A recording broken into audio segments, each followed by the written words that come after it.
Good morning, and welcome to the Keeney Schoolhouse. The schoolhouse was built in 1751 at the request of the Piney Woods District of the City of Hartford. In 1976, it was moved from its former location and fully restored on the Keeney Homestead property. A typical school day would start at 8 in the morning and finish at 4 in the afternoon. However, many students would have to walk up to an hour in order to come to school. There were at least 60 to 70 students at any time, ages 3 to 18. And not all of the students came on the same day all at once. They came when their parents decided they didn't need them on the farm in order to come to school. The three subjects that were taught here were reading, writing, and arithmetic. Students had to know how to read the Bible and be able to sign their name for business contracts. Boys would sit on one side of the schoolhouse and girls would sit on the other.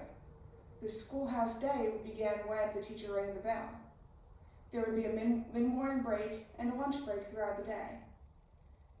Math was also very basic. It was addition and subtraction. Girls learned multiplication and division while helping their mothers cook at home.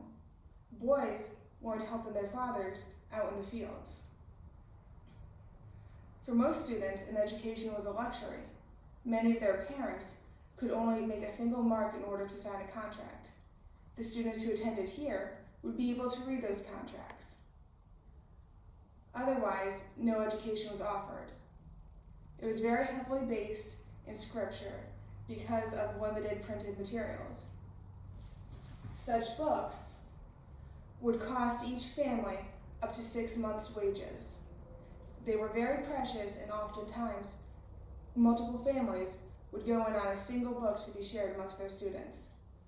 Each student would have to bring their own slate and piece of chalk to practice writing.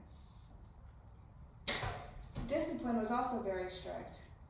If students were caught in horseplay or other forms of misbehavior, they were whipped with a switch. Boys, if they were caught speaking with or playing with girls, would often have to wear a bonnet. If a student did not learn their lessons, they would be forced to sit in the corner wearing the dunce cap. However, the ultimate form of punishment was the teacher telling the student not to come back. Throughout the day, students also had to perform chores. Because the school was not funded by the government, wood had to be brought in order to keep the fire going, the classroom had to be cleaned, and water had to be brought for the students to drink. While many students today have the luxury of getting their meals at school, students could only eat what they brought from home.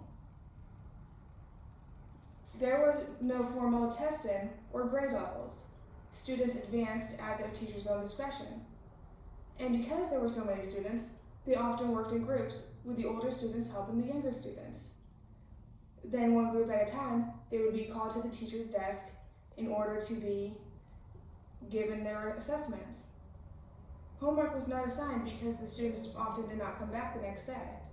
After the Revolutionary War, education became more standardized due to the increase in production of books.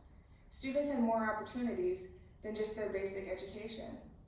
Women who only had opportunities to become mothers or teachers now had opportunities to become businesswomen. Men who did not have the opportunity to venture into business because of where they were educated now had that opportunity. Thank you for coming to visit the Keeney Schoolhouse. The Keeney Schoolhouse and the Keeney Homestead are open each second Sunday of every month, and we hope to see you there.